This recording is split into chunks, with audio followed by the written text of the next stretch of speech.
उसके बाद एक सेकंड स्टेज आती है जो कि एक मैंडेटरी स्टेज है। दुनिया के हर कपल में ये स्टेज आती ही है। बहुत सारे लोग इस स्टेज को ऐसे लेते हैं जैसे कि ये हमारे रिलेशनशिप की डिप्लीशन हो रही है। आप कभी किसी दूसरे इंसान से प्यार नहीं कर सकते, एटलीस्ट पूरी तरीके से तो नहीं कर सकते जब तक आप। ऐसी हजारों चीजें हैं जो टॉक्सिक हो सकती है। हमारा टॉक्सिक हमको पता होना चाहिए। डज शी नॉट नो कि वो कितनी सुंदर है? मैं बोलता तो हूँ, उसको पता तो है नहीं, हम लड़कियां हैं। तो इस सेकंड स्टेज जो कि मैंडेटरी स्टेज है ना, इसको बहुत सारे लोग मेंटली एक्सेप्ट ही नहीं कर पाते हैं और उसकी वजह से उनके रिलेशनशिप खराब हो जाते हैं। वो क्या है?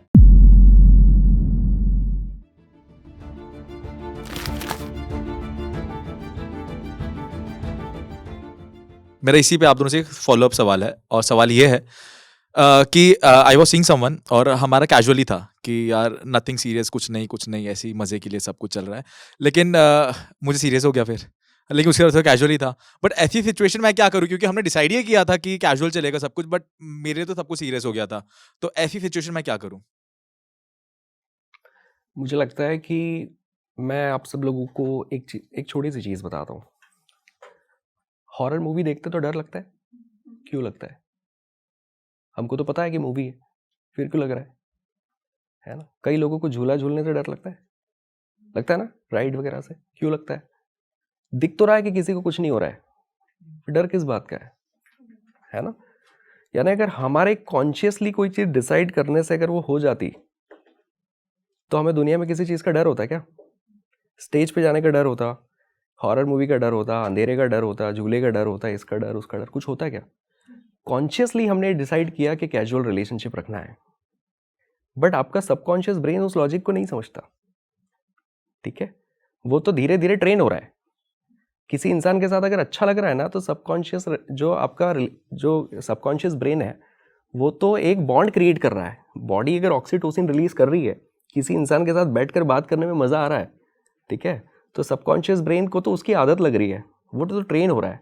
जब आप कह रहे हो कि यार मुझे इस चीज़ से डर लगता है, इस चीज़ से डर लगता है, तो आपका सबकॉन्शियस ब्रेन तो ट्रेन हो रहा है।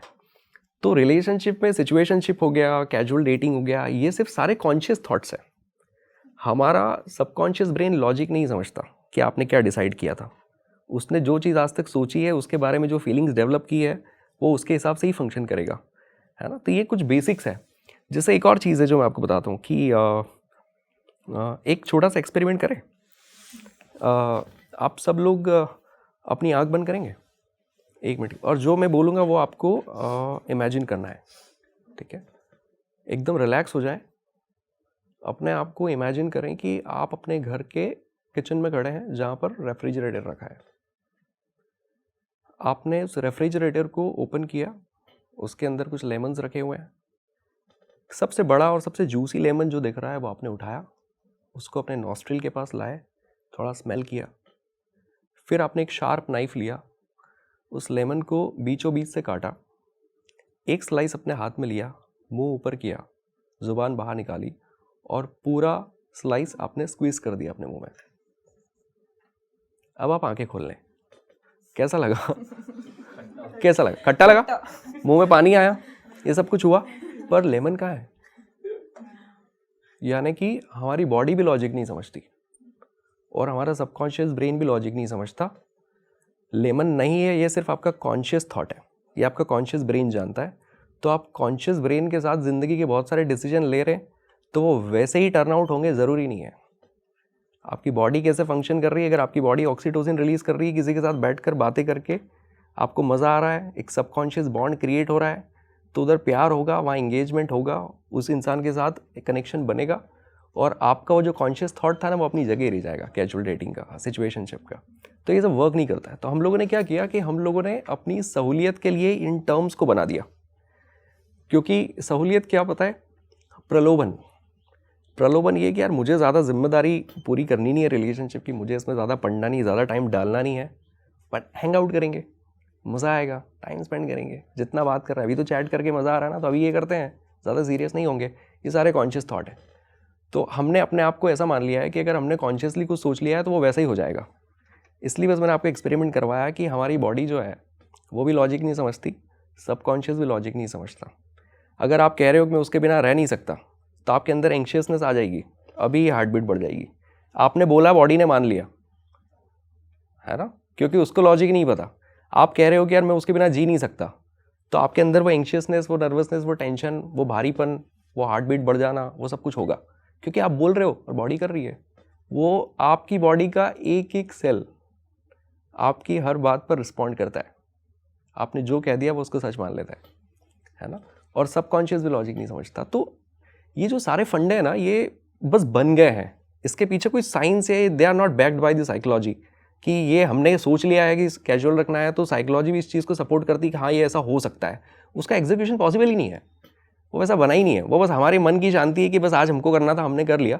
वो दो में से एक प्यार में पड़ेगा और दोनों भी पढ़ सकते हैं, दोनों बहुत ज़्यादा प्रैक्टिकल है तो बात अलग है, अदरवाइज वो चीज़ होगी, वो नॉर्मल है, उसका कोई सॉल्यूशन नहीं है। सॉल्यूशन ये है कि इस तरह के शॉर्टकट्स या इस तरह की व्यवस्थाओं में पढ़ना ही नहीं है, उसमें जाना ही नहीं है। जैसा कि सादिका ने कहा कि कैजुअल कुछ नहीं होता है, वो बात बिल्कुल ठीक है। Hello sir, hello ma'am. मैंने बहुत सारी किताबें पढ़ी हैं और जो हमें पढ़ाया गया था है ना, हीर रांझा, अमृता प्रीतम और साहिर वगैरह वगैरह, तो उसमें प्रेम हमेशा लॉजिक से परे रहा है। तो मुझे आज के कॉन्टेक्स्ट में ये समझना है कि जब आप एक्चुअली डीप लव में हो, दोनों पार्टनर्स सेम एफर्ट्स कर रहे हैं, सब कुछ कर रहे हैं, उस केस में हम अपनी इंडिविजुअलिटी कैसे बचाएं या सामने वाले की इंडिविजुअलिटी की कदर कैसे करें? क्योंकि जैसे आपने पहला जो जवाब दिया था उससे मिलता जुलता है कि कई बार ऐसा होता है कि जब हम डीपली लव में होते हैं, हम अपनी पूरी दुनिया उस इंसान के सेंट्रिक बना लेते हैं, उसके आगे हमें कुछ नहीं दिखता या उसके अलावा कुछ नहीं दिखता। तो ऐसे में what is the importance of individuality और उसे कैसे बचाए रखा जा सकता है? मुझे ऐसा लगता है कि आप कभी किसी दूसरे इंसान से प्यार नहीं कर सकते, एटलीस्ट पूरी तरीके से तो नहीं कर सकते, जब तक आप अपने खुद से प्यार नहीं करते। और खुद से प्यार करने का मतलब स्किन केयर नहीं है। खुद से प्यार करने का मतलब ये नहीं है कि मेरा मन उदास है तो आज मैं जाके शॉपिंग करके, रिटेल थेरेपी करके अपने बारे में खुश और अच्छा फील करूँ या महसूस करूँ। खुद से प्यार करना होता है कि आप ये इमेजिन करो कि आप अपने पार्टनर के लिए ही अपने सारे इमोशंस बाहर लेके आ रहे हो, अपने पार्टनर को ही अपना सेंटर, अपना वर्ल्ड बना रहे हो, तो क्या आप कभी खुद को नहीं मिस करोगे? अभी वो ठीक है, अगर वो अवेलेबल है आपके लिए तो सारी चीज़ें ठीक है, बिकॉज़ वो है वहाँ पे आपकी बात सुनने के लिए, आपके साथ बाहर जाने के लिए, आपके साथ सारी एक्टिविटीज़ करने के लिए, ट्रिप्स लेने के लिए, काम की बात करने के लिए, बिचिंग करने के लिए, सारी चीज़ों के लिए। बट वो एक आधी मोमेंट जो अभी कुछ टाइम पहले विकास ने भी शेयर करी थी कि जब उनकी लाइफ में भी और कुछ चल रहा होगा, तब आप क्या लोनली नहीं फील करोगे?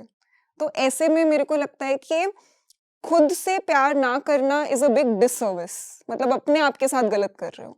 क्योंकि अगर खुद से प्यार नहीं कर सकते, अगर अपनी फीलिंग्स आज निग्लेक्ट कर रहे हो ना, तो एक दिन वो भी आएगा जब दूसरे इंसान की फीलिंग्स भी निग्लेक्ट होंगी, क्योंकि फिर वो नेचर बन जाता है आपका।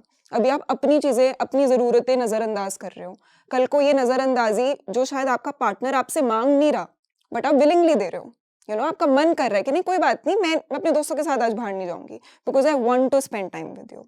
बट कल को वो चीज़ ना धीरे धीरे करके वो एक रिजेंटमेंट सी बिल्ड होने लग जाती है आपके अंदर, तो आपका घड़ा ना धीरे धीरे भर रहा है।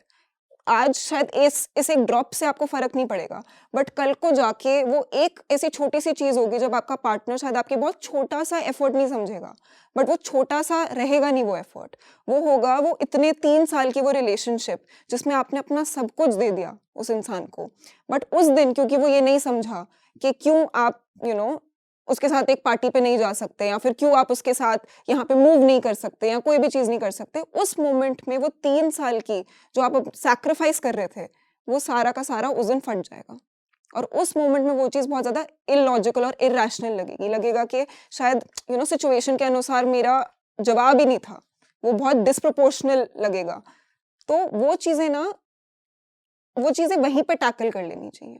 वो धीरे धीरे बढ़ के अपनी इंडिविजुअलिटी लूज करके आप कहीं ना कहीं आप अपने पार्टनर में मॉर्फ हो रहे हो, और वो डिपेंडेंसी आप उन पे भी डाल रहे हो, क्योंकि वो खुद को तो हैंडल करेगा बट अब उसको आपको भी हैंडल करना है। बट इसमें आपकी वॉइस कहाँ है? आप 4 बारी अपने पार्टनर को एक चीज़ के लिए हाँ बोलोगे, 5वीं बारी खुद से अंदर से आएगा, आपको लगेगा नहीं कि आप अपने आप को फोर्स कर रहे हो ये चीज़ करने के लिए, बट कभी ना कभी आपको एक चीज़ आपको एक डिस्कनेक्ट सा फील होने लग जाएगा कि मैं कर तो रही हूँ, रूटीन बन गया है, मसल मेमोरी है कि सुबह उठना है, यहाँ पे चाय पीनी है, यहाँ पे खाना खाने जाना है, यहाँ पे ऑफिस का काम करना है, इतने बजे घर आना है, एक मूवी देखनी है, सोना है। बट क्या पता ये रूटीन आपका था ही नहीं और आप इसमें ढल गए हो। कभी ना कभी वो जब डिस्कनेक्ट आएगा ना, तब एकदम से लगेगा कि शायद लॉस्ट फील होगा, और तब उस चीज़ का बर्डन आपकी रिलेशनशिप पे आएगा। तो इस वजह से मेरे को लगता है कि अपनी इंडिविजुअलिटी प्रिजर्व करना, वो छोटी-छोटी चीज़ें जो आपको करनी पसंद है ना, वो करना बहुत ज़रूरी है time to time. Hello ma'am, hello sir. Sir, जैसे हम लोग या हमारे फ्रेंड्स रिलेशनशिप में रहते हैं, हम समझ रहे हैं कि सामने वाला जो पार्टनर है उनका, वो टॉक्सिक है, वो उसके जो फीचर्स है वो रेड फ्लैग है, लेकिन वो नहीं समझ पा रहे हैं। तो उसके लिए क्या करना चाहिए? मतलब अपने फ्रेंड को कैसे समझाना चाहिए कि यार ये बंदा है, ये इस तरह का है, तुम्हें समझना पड़ेगा। सब लोग ऐसे समझ जाते तो फिर गलतियाँ कौन करेगा? लोगों को उनकी ज़िंदगी में थोड़ी गलतियाँ करने दीजिए। हमको भी हमारे पेरेंट्स ने खूब समझाया ये मत करो वो मत करो, तो हम मान गए क्या? मेरे ख्याल से ये तरीका ही नहीं है जीवन जीने का, कि हम सारा सही गलत किसी से पूछ के और कोई गलती ना करें जीवन में। लोग करके ही सीखते हैं। एक और बात बताता हूँ, ये चीज़ बहुत ज़रूरी है। हम लोगों का जब हम लोग पैदा हुए थे तो एक प्री इंस्टॉल्ड प्रोग्रामिंग के साथ पैदा हुए थे, है ना? हम जब पैदा हुए थे ना, तो ऐसा नहीं कि सब कुछ इधर आकर ही सीखा है, कुछ तो है माइंडसेट जो हम लेकर आए थे। तो प्री इंस्टॉल्ड प्रोग्रामिंग ना 6 तरह की होती है। तो हम सभी के अंदर वो 6 की 6 चीज़ें हैं, पर उन 6 में से 1 या 2 बातें ऐसी हैं जो कैसी है, डोमिनेटिंग है, जो हमारी ज़िंदगी जीने का सेंट्रल आइडिया है ना? तो एक PIP होती है, यानी कि प्री इंस्टॉल्ड प्रोग्रामिंग होती है, जिसको सर्टेनिटी कहते हैं। यानी कि ऐसे लोग जो अपनी ज़िंदगी सर्टेनिटी के हिसाब से जीते हैं। एकदम प्रेडिक्टेबल ज़िंदगी जीना है, सिक्योर्ड ज़िंदगी जीना है, कंफर्टेबल ज़िंदगी जीना है, रिस्क फ्री। ऐसे लोग जो पिछले 10 साल से एक ही कैफ़े पे जाके उसी टेबल पे बैठ के वही कॉफ़ी पी रहे हैं। ऐसे लोग जो उस जॉब को भी कर रहे हैं जिस जॉब को वो ज़्यादा पसंद नहीं करते, क्योंकि कितना टेंशन है इस जॉब में कम से कम पता है और अब आदत हो गई है तो ठीक है चला लेंगे। उन्हें रिस्क लेने से डर लगता है। उन्हें ऐसा लगता है कि ये जॉब को अगर छोड़ दिया तो पता नहीं दूसरी जॉब कैसी होगी, क्या होगी, वहाँ के प्रॉब्लम्स, वहाँ के चैलेंजेस कैसे होंगे, तो वो इंसान डिसीजन नहीं ले पाता है। ऐसे लोग रिलेशनशिप में भी मैनिपुलेट होने को रेडी हो जाएंगे, पर अगर आप बोलोगे कि उसको छोड़ दो, तो ये बैठ के ये सोचते हैं कि अगर इसको छोड़ दिया तो फिर क्या करूँगा, फिर लाइफ में कौन आएगा, वो इंसान पता नहीं कैसा होगा। ऐसा ना हो कि वहाँ भी 2 साल निकल जाए, उसके बाद ऐसी प्रॉब्लम्स आ जाए जो शायद इससे भी ज़्यादा बुरी हो। ठीक है, तो सर्टेनिटी वाला ट्रेड का जो इंसान है ना, वो अपनी ज़िंदगी में कोई भी डिसीजन लेने के पहले 1000 बार सोचता है, और चांसेस ये है कि उसके बाद भी वो डिसीजन लेगा नहीं, है ना? क्योंकि वो एक प्रेडिक्टेबल, एक कंफर्टेबल ज़िंदगी जी रहा है। ऐसे हम में से बहुत लोग होते हैं। आपका दोस्त अगर सर्टेनिटी वाला है, हो सकता है आप अनसर्टेनिटी वाले हो। आप बहुत प्रॉम्प्ट हो, आप डिसीजन लेने में बहुत फास्ट हो। आपका 50 लाख का पैकेज लग गया, आपने छोड़ दी जॉब कि अपना खुद का कुछ करेंगे। आपने ये भी नहीं सोचा कि क्या करेंगे, पर कुछ ना कुछ कर ही लेंगे। ठीक है, आपको कोई इंसान टॉक्सिक लग रहा है, 4-8 दिन बात करके ऐसा लगा कि सही नहीं है, तो आपने कहा कि नहीं यार हटाओ, ये नहीं जम रहा है।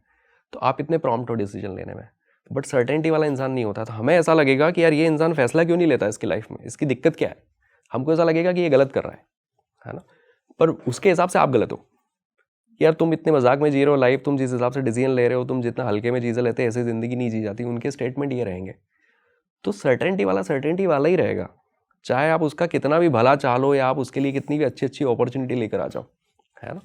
तो लोग कई बार अपने आप को मैनिपुलेट जॉब्स में या रिलेशनशिप में इसलिए भी होने देते हैं क्योंकि उन्हें डर है कि यहाँ से निकल के ऐसा ना हो कि इससे भी बुरी कोई सिचुएशन बन जाए लाइफ में। ये कितनी बुरी है कम से कम दिख तो रही है, और उसके लिए मैं मेंटली रेडी तो हूँ, है ना? तो वो वहाँ पर अपने आप को एडजस्ट कर लेते हैं। तो वही है कि सर्टेनिटी वाला इंसान है तो नहीं निकलेगा, आप कितना भी चाह लो। सर, मेरा इसी से रिलेटेड एक फॉलो अप क्वेश्चन है। एक टॉक्सिक पार्टनर को पहचानने के लिए क्या ट्रेट्स होने चाहिए? मतलब कैसे पहचाने कि that person is a toxic और ये हमारे लिए सही नहीं है?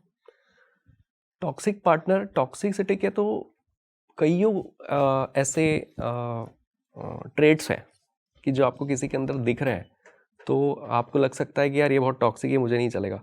पर अगेन यहाँ पे ये चीज़ इंपॉर्टेंट हो जाती है कि मेरे लिए कौन सी चीज़ ज़्यादा टॉक्सिक है।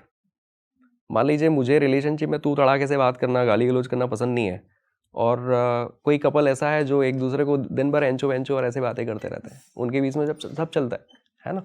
तो उनके लिए वो एकदम नॉर्मल है, मेरे लिए नहीं है ना? मेरे लिए वो चीज़ टॉक्सिक है। तो पहले तो हमको तय करना पड़ेगा कि मेरे लिए टॉक्सिक क्या है, और दूसरा अगर वो पैटर्न्स हमारे पार्टनर में दिख रहे हैं तो हमको उसको बहुत ही इनिशियल स्टेज में उन चीज़ों के लिए बोल देना चाहिए कि यार ये चीज़ मुझे ना थोड़ी सी तंग करती है, ये बात मुझे पसंद नहीं आती। अब अगर उस रिलेशनशिप में 5 साल रह ली और अब उसको कह रहे हो कि तेरी ये चीज़ है ना बड़ी टॉक्सिक है, अभी नहीं बदलने वाला है वो, है ना। वो सब चीज़ें पहले हो सकती थी। तो टॉक्सिसिटी का कोई ऐसा फिक्स्ड एक साइन नहीं है। जो चीज़ आपको नहीं पसंद है वो आपके लिए टॉक्सिक है। बस आपको ये पता रहे कि ये 4 चीज़ें मुझे नहीं अच्छी लगती, मुझे तो 10 चीज़ें अच्छी नहीं लगती, पर ये 6 नेगोशिएबल है, ये चल भी जाएगा, ये 4 नहीं चलेगा। जैसे ऐसा होता है ना, हम लोग करते हैं ना, ऐसे अपने इंडिया में चलता है ना कि भाई बाप तक नहीं जाएगा, माँ की गाली नहीं देगा, ऐसा करते हैं लोग। यानी कि तू मुझे गाली बक दे, वो चलेगा, चलेगा तो वो भी नहीं, बट ये नेगोशिएबल है। ठीक है, पापा को अगर तूने बकी तो मैं सिर फोड़ दूंगा, इट मीन्स कि वो नॉन नेगोशिएबल है ना। तो लोगों का ना ऐसा होता है कि कौन सी चीज़ किस हद तक जानी चाहिए वो सबका अलग है, तो वो आपको तय करना पड़ेगा। बहुत सारे लोग कैसे होते हैं कि एकदम क्रॉनिकली सरकास्टिक होते हैं। जैसे ऐसे नहीं होते हैं कि गर्लफ्रेंड रेडी हो रही है, वाइफ रेडी हो रही है, तो अरे इतना भी क्या रेडी हो रही हो, किसको दिखाना है ना। ऐसा किससे मिलने जा रही, मेरे साथ जाती हो तब तो नहीं रेडी होती। मतलब बात बात पे कुछ ना कुछ सरकाज़म ऐसे पास करते रहना जो सामने वाले को गंदा फील कराता है या उसको नीचा देखने पे थोड़ा सा पुश करता है। कई सारे लोग ऐसे होते हैं, जैसे मेरे लिए ये चीज़ बहुत टॉक्सिक है। मुझे इस तरह का सरकाज़म पास करने वाले लोगों से इतनी भयंकर नफरत है कि मैं उनको पहली दूसरी बार में ही रूम से बाहर कर दूँ कि यार ये ऐसी बातें मेरे सामने नहीं करना कभी भी। ठीक है, कई सारे लोगों की आदत होती है। कई लोग स्कोर मेंटेन करते हैं रिलेशनशिप में, है ना। मतलब वो एविडेंसेस रख रहे हैं कि तूने 6 महीने पहले ऐसे किया था, अभी 4 दिन पहले तूने ये भी बोल दिया था बातों बातों में, है ना। 2 साल पहले ऐसा, जब अपनी शादी हुई थी और मैं शॉपिंग करने गई थी तो मुझे ये लहंगा पसंद आया था, तुम्हारी मम्मी ने मुझे ये नहीं वो दिलाया था। मैंने ऐसे भी लोगों को काउंसलिंग किया है जो यूएस में रह रहे हैं, शादी को 3 साल हो गए हैं, दोनों ही रह रहे हैं, इन-लॉज वेन-लॉज कोई नहीं है, और आज भी इस बात पे लड़ रहे हैं कि शॉपिंग के टाइम लहंगा जो मुझे चाहिए था वो नहीं दिलाया तुम्हारे घर वालों ने। क्योंकि लड़ाई किसी और बात पे हो रही है कि सब्जी में नमक कम है, पर वो लड़ाई वहाँ पहुँच जाती है। क्योंकि जो अब ये भी टॉक्सिसिटी का ही साइन है ना कि एक व्यक्ति जो स्कोर मेंटेन कर रहा है, जो अपनी बात को रखने के लिए या जहाँ भी अपना पलड़ा नीचे जा रहा है उसको उसमें वजन लाने के लिए क्या करो, पुराने सारे तीर निकाल लो और उसको यूज़ करो। तो कुछ लोग रिलेशनशिप में ऐसे होते हैं। कई सारे लोग रिलेशनशिप में कंपटीशन की तरह रह रहे हैं, कॉम्पीट कर रहे हैं एक दूसरे से, तू ज़्यादा सही है कि मैं ज़्यादा सही हूँ, तू गलत है कि मैं। कितना टॉक्सिक है। रिलेशनशिप तो एक दूसरे को कंप्लीट करने के लिए है ना, कंपीट करने के लिए तो नहीं है। तो ऐसी हज़ारों चीज़ें हैं जो टॉक्सिक हो सकती है। हमारा टॉक्सिक हमको पता होना चाहिए कि वो क्या है, और वो अगर नॉन नेगोशिएबल है तो वो टाइम रहते कन्वे भी हो जाना चाहिए, और फिर भी अगर चीज़ें वर्क नहीं करती तो वहाँ से बाहर भी हो जाना चाहिए। बट अगर 5 साल बाद 8 साल बाद इस तरह की कंप्लेंट्स लेके पार्टनर के पास गए तो थोड़ा सा मुश्किल है। फिर ज़्यादा अच्छा होगा कि आप अडेप्टेबिलिटी ले आएँ। Hello sir, hi ma'am. मेरा ना ये सवाल था कि जब भी हम किसी रिलेशनशिप में आते हैं तो स्टार्टिंग में बहुत ही अच्छा लगता है कि वाह, और सब कुछ नया नया, और पर फिर कुछ टाइम बाद बड़ा मोनोटनस सा लगने लगता है। वो लगता है कि क्या वही सब, गुड मॉर्निंग, आए यहाँ पे चलते हैं, वहाँ चलते हैं, ये वो। तो उसको एक्साइटिंग बनाने के लिए क्या किया जा सकता है रिलेशनशिप को? मुझे लगता है कि फॉर एग्जांपल किसी को 6 साल हो गए रिलेशनशिप में, ठीक है। अब सारी चीज़ें पता है, ये भी पता है कि अगर मंडे का दिन है तो वो क्या इंसान पहन के आएगा, कितने बजे जिम जाएगा, किस लड़के से मिलेगा अपने दोस्तों से, कहाँ से वापस आएगा। सो ऑफ कोर्स मोनोटनी आ जाती है। मोनोटनी से ज़्यादा ना एक दूसरे से इतने वाकिफ़ हो जाते हैं रूटीन से कि शायद कोई फ़नी सी चीज़ देख ली टीवी पे तो ये भी पता है कि कौन सी चीज़ पे हँसेगा और कौन सी चीज़ पे नहीं हँसेगा। इतना ज़्यादा एक इंसान को जान लेते हो, राइट? बट आई थिंक कि वो 6 साल के बाद ना उस पॉइंट पे जहाँ पे मोनोटोनस लग रहा है, ये याद करना चाहिए कि शुरू के 6 महीने में क्या करते थे। और वो जो शुरू का 6 महीना होता है ना, जो बहुत सारे लोग आजकल पॉप कल्चर टर्म्स में कहते हैं हनीमून पीरियड, आई थिंक कि वो it's time for you to कि वो रिक्रिएट करो। अगर वो शुरू के 6 महीने में जब ज़्यादा डेट्स पे जाते थे, तब ज़्यादा तैयार होके एक दूसरे के लिए बाहर जाते थे, तब हर डेट नाइट चप्पल और पजामे में नहीं होती थी, क्योंकि तब मन करता था कि नहीं ठीक है यार, इसने ये वाली ड्रेस नहीं देखी, मैं आज ये यहाँ से रेडी होके जाऊँगी, या फिर शायद उसने मेरे ये वाले शूज़ नहीं देखे, मैं आज उसको ऐसे पिक करूँगा। आई थिंक कि वो छोटी छोटी चीज़ें जो शुरू में थी ना, जब एक दूसरे से ज़्यादा मिलने की कोशिश करते थे, एक दूसरे को ज़्यादा जानने की कोशिश करते थे, आई थिंक कि वो 6 मंथ का फेज़ अगर आप वापस लेके आ सकते हो अपने लिए, और अगर वो कुछ चीज़ें रेप्लिकेट कर सकते हो, सो आई थिंक कि वो मोनोटनी तभी ब्रेक हो जाएगी। And it can be anything. आप मूवीज़ पे जाओ वापस, आप डेट नाइट्स पे वापस जाओ, आप कभी किसी के लिए एक रोज़ ले आओ, आप पहले शायद टेक्स्ट पे फ्लर्ट करते थे, एक दूसरे से फ्लर्ट करने की वापस कोशिश करो, क्या पता कि उनको अच्छा लगे। हमें हमें एक टाइम के बाद लगता है कि यार मैं उसको क्या बोलूँ, उसको पता नहीं है कि क्या, डज शी नॉट नो कि वो कितनी सुंदर है, मैं बोलता तो हूँ, उसको पता तो है नहीं। हम लड़कियां हैं, हमें बार बार बोलो, हमें दिन में 50 बार बोलो, हमें अच्छा लगेगा, राइट? तो वो चीज़ें कभी भी वो फॉर ग्रांटेड, पता है, वो इंटेंशनल फॉर ग्रांटेड नहीं होता, वो बस वो रूटीन, वो आदीपन होता है। तो अगर उसको ब्रेक करना है तो वो थोड़ा सा एफर्ट लेके वही पुरानी वाली चीज़ें करो, कुछ ग्राउंड ब्रेकिंग करने की ज़रूरत नहीं है मेरे हिसाब से। इसमें एक आध चीज़ और है जो मैं शायद मैं बताना चाहूँगा कि क्या होता है कि क्योंकि ये वापस ये बायोलॉजी आ जाएगी ना यहाँ पर, मेरे साइड से थोड़ा ऐसा ज़्यादा होगा साइकोलॉजी या बायोलॉजी ज़्यादा आ जाती है, क्योंकि मुझे ऐसा लगता है कि ये सब चीज़ें ना अपने आप होती हैं। प्यार व्यार कभी ऐसा प्लान करके होता है क्या कि आज तो प्यार करके आऊँगा घर किसी से? ऐसा तो होता नहीं है, अपने आप होता है। मतलब कुछ तो साइकोलॉजिकल या बायोलॉजिकल चल रहा है ना, जिसके बारे में हम शायद अवेयर नहीं है, बट उसको हमने लेमन लैंग्वेज में कह दिया कि यार मुझे अट्रैक्शन फील हो रहा है, प्यार व्यार हो रहा है, या उससे बात करने का मन कर रहा है, उसको शायद हम ऐसे कह देते हैं। कोई भी इंसान से आप थोड़ा भी अट्रैक्टेड हैं, आपको कोई भी थोड़ा अच्छा लगा, तो बॉडी ना क्या कर रही है, अगेन ऑक्सीटोसिन रिलीज कर रही है। वो इंसान से आपकी बात बन गई, वो आपके साथ बात कर रहा है, वहाँ आप रिलेशनशिप में आ गए, डेट वेट चल रही, सब कुछ चल रहा है, डोपामिन रिलीज हो रहा है, ठीक है। टेस्टोस्टेरोन तो है ही, है ना, वो तो अपनी जगह है। तो इस तरह के हार्मोन्स बॉडी रिलीज कर रही है। अब आप मुझे बताइए कि जैसा ये बात आ ही जाती है कि रिलेशनशिप के 6 स्टेजेस होते हैं, ठीक है, दुनिया के किसी भी रिलेशनशिप के 6 स्टेजेस में से कुछ स्टेजेस मैंडेटरी स्टेजेस होते हैं, कुछ जो है वो सबके अलग हैं कि किसी का आया किसी का नहीं आया। तो पहला जो स्टेज होता है ना, वो होता है कि lot of love and lot of passion, है ना, जिसमें खूब प्यार है, खूब पैशन है, इतना पागलपन है कि खाना खाएंगे तो साथ में ही खाएंगे, बाहर जाएंगे तो साथ में ही जाएंगे, शॉपिंग करेंगे तो साथ में ही करेंगे, एक छोटी सी सब्जी भी खरीदनी तो साथ में खरीद के लाएंगे। शादी के बाद अक्सर होता नहीं है ऐसे नए नए में, है ना। तो lot of love and lot of passion.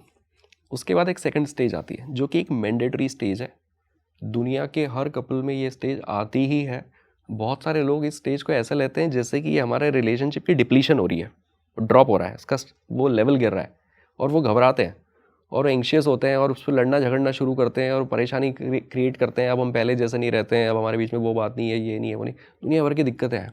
तो इस सेकंड स्टेज जो कि मैंडेटरी स्टेज है ना, इसको बहुत सारे लोग मेंटली एक्सेप्ट ही नहीं कर पाते और उसकी वजह से उनके रिलेशनशिप खराब हो जाते हैं। वो क्या है? Lot of love but no passion. This is a mandatory stage. आप दुनिया में आप जिस व्यक्ति को अपने सपनों में खूब देख रहे हो ना, उसके साथ भी क्यों ना रहो, है ना, या जो व्यक्ति आपको सपनों में देख रहा है उसके साथ आप क्यों ना रहो, ये स्टेज आ ही जाती है। उन सारे सेलिब्रिटीज़ को जिनको आप सोशल मीडिया पे देख रहे कि यार ये क्या कपल है यार, उनका वो स्टेज आ चुका है, ठीक है। वो स्टेज इनफैक्ट कई सारे लोगों का शादी के पहले ही वो स्टेज आ जाता है, जब वो अपने रिलेशनशिप में 2 साल 4 साल 5 साल 8 साल 10 साल रह चुके होते हैं। तो वहाँ क्या होता है, वहाँ पर एक इंडिविजुअलिटी होती है, जैसे सादिका ने थोड़ी देर पहले बताया कि यार मैं थोड़ा सा लेट हो जाऊँगा, तुम खाना खा लेना, ठीक है। या उसने कह दिया कि यार मैं आज थकी हुई हूँ, मैं सो रही हूँ, खाना रखा है आके खाना खा ले, ठीक है। जहाँ पर आप अभी एक कंफर्ट में आ चुके हो, जहाँ पर अब उतना पागलपन नहीं है, यार आज शॉपिंग के लिए मैं नहीं आ पाऊंगी, तुम ही चले जाओ, है ना, ये वैसा है। ये एक परफेक्ट स्टेज है, यहाँ ज़िंदगी बहुत कंफर्टेबल है, यहाँ सब कुछ बहुत बढ़िया है। But lot of love and lot of passion कब अच्छा लगता है पता है? जब आपके पास टाइम भी होता है। जब टाइम नहीं है ना तो फ्रस्ट्रेटिंग हो जाता है कि यार इतना कैसे करेंगे, इतना कैसे जाएंगे, इतना कैसे टाइम दे पाएंगे। तो सेकंड स्टेज मैंडेटरी स्टेज होता है, और ये इसलिए आता है, एक ही इंसान, जैसे सादिका ने कहा कि एक ही इंसान के साथ हर दिन रह रहे हो तो कितना प्यार फील कर लोगे, है ना, कितना सेक्स कर लोगे, कितना उसके लिए अंदर से ऐसा एकदम ऐसे उछाल आ गया कि भाई बिल्कुल मर ही जाएंगे इसके लिए, तो कितना कर लोगे ऐसा? वो तो रोज़ वहीं की वहीं है, 24/7 एक्सेस है। तो वो ऑक्सीटोसिन और वो डोपामिन रिलीज होना तो कम हो गया, तो वो प्यार फील नहीं होता। तो ये नेचुरल है। तो जो सेकंड स्टेज होता है ना, वो बहुत नेचुरल है, पर लोगों को बर्दाश्त नहीं होती है। उन्हें ऐसा लगता है कि वो यहीं पर ऐसा हो रहा है। और सबसे ज़्यादा एक्स्ट्रा मैरिटल अफेयर के केसेस भी उधर ही होते हैं कि लोगों को लगता है कि अब हमारे बीच में वो बात नहीं रही। पर आप ज़िंदगी में 10 बार लोगों से रिलेशनशिप बनाओगे तो 10 बार शुरुआत का जो फेज़ होता है वो ग्लोरियस होता है। 10 बार ऑक्सीटोसिन, डोपामिन, टेस्टोस्टेरोन सब कुछ आ गया है, बट 10 बार डाइल्यूट भी होगा, है ना। तो कई सारे लोग इस तरह की हैबिट्स में चले जाते हैं, बार बार अफेयर करने की। या फिर कई सारे लोग ये सोच लेते हैं कि हमारी शादी में, हमारे रिलेशनशिप में वो बात नहीं है, पर मुझे उसके साथ बहुत अलाइव फील होता है, उसके साथ मुझे ऐसा लगता है जैसे नया जीवन मिल गया है ना, तो उसके साथ मुझे रहना है, उसके साथ मुझे टाइम स्पेंड करना है। तो वो ब्रेकअप करने के लिए लगे हुए हैं, किसी तरह इधर से निकले।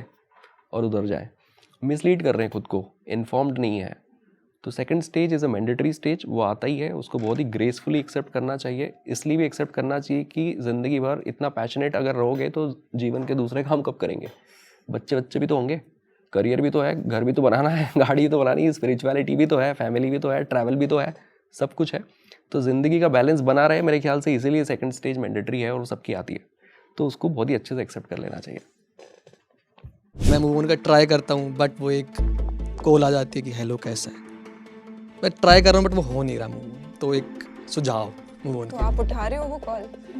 अननोन नंबर से आता है कॉल, अच्छा, वो अननोन नंबर से आता है। मेरे को लगा कोई ऑफिस से कॉल कर रहा है, बट वो उसका होता है हेलो। मेरे को आवाज़ पहचान में आ जाती है, मूव ऑन नहीं हो पा रहा। बस ये क्वेश्चन है कैसे मूव ऑन करूँ। जो पुराने ज़माने के लोग थे वो अपनी शादी बहुत ही लंबे अरसे तक चला लेते थे। तो आजकल ऐसे क्या चीज़ें हो रही हैं जिसकी वजह से लोग रिलेशनशिप या फिर शादी इतना लंबा तक नहीं चला पा रहे हैं? तो ये मेरा सवाल है सर।